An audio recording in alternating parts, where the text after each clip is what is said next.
नमस्कार, मैं अंजना और आप देख रहे हैं अभ्यंक न्यूज नेटवर्क, भारत का सबसे सर्वाधिक खबरों वाला चैनल, जो आपको निष्पक्ष सच्ची खबरें सबसे पहले अभ्यंक न्यूज नेटवर्क पर मिलती हैं। मणिपुर में नई सरकार पर भाजपा में सहमति बनी। पूर्व सीएम बीरेन्द्र सिंह बैठक में शामिल नहीं हुए। 7 को की जो विधायक भी दूर रहे।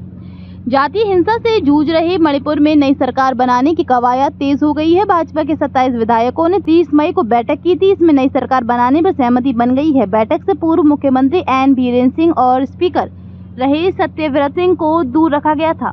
बैठक में बीरेन्द्र सिंह के खिलाफ विद्रोह करने वाले भाजपा विधायकों के साथ साथ 9 फरवरी को सीएम पद से इस्तीफा देने तक उनका समर्थन करने वाले विधायक भी शामिल थे। एक विधायक ने बताया कि बीरेन्द्र सिंह को नहीं बुलाया गया था।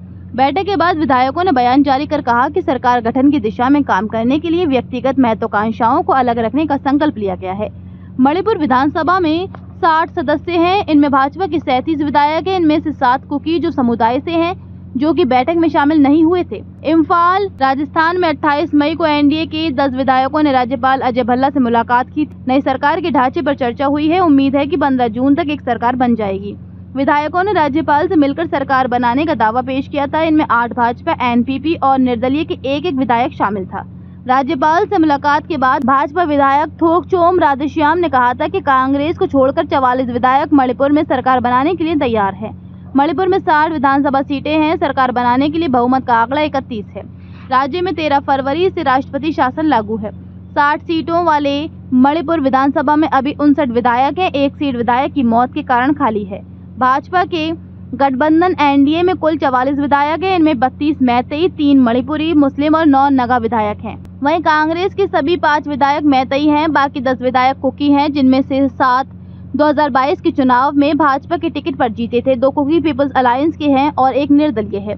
9 फरवरी को भाजपा सरकार का नेतृत्व करने वाले तत्कालीन सीएम एन बीरेन्द्र सिंह ने इस्तीफा दे दिया था। इसके बाद 13 फरवरी को राज्य विधानसभा को निलंबित कर राष्ट्रपति शासन लागू कर दिया गया था। बीरेन्द्र सिंह पर राज्य में 1.5 साल से ज्यादा समय तक चली हिंसा न रोक पाने के चलते काफी दबाव था।